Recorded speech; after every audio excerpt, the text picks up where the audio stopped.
Interesting things are afoot at Hyundai because the Genesis has been upgraded in name, at least, from a car model to a car brand. What we're looking at here is the Genesis G90. Think first of Genesis like Acura to Honda, as Lexus is to Toyota. That's kind of how the brand's supposed to work.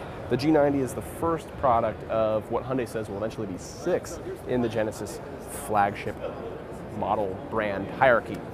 2 engines, a 5-liter V8 with 420 horsepower, and also a twin-turbo 3.3-liter V6 with around 365 horsepower. It certainly has the specs and the size and the appearance of a large luxury car, but let's take a look inside too to see what it's got there. The Genesis G90 unfortunately doesn't have a key in it, so we can't really look at the displays that they have going on here. But I can see right now 2 analog gauges, in the center a digital gauge as well. A large infotainment screen here. You can kind of tell by the reflection of my hands on the camera. Gives you an idea of how large it is. It has a nice use of materials, nice design, some wood material or wannabe wood material running around the dash as well.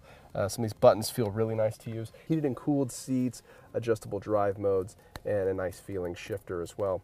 Let's look for storage compartments and power options. I can see a USB port, an aux in. I can see wireless charging, assuming your phone supports that or whatever smart device you have.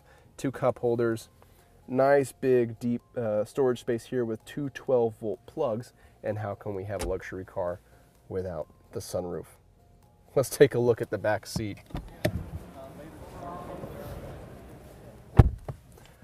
Starting from the dash, it is a nice evolution, although some cars like the S90 and a couple other luxury cars in the segment have a grander sense of luxury, let's say, although this one certainly is appealing too.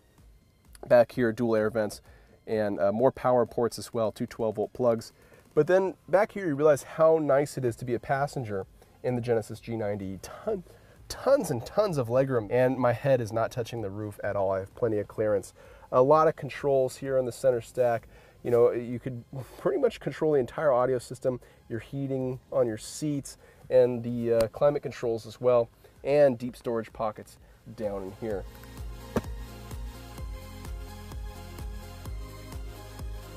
To find out more about the Genesis G90, be sure to visit Edmunds.com.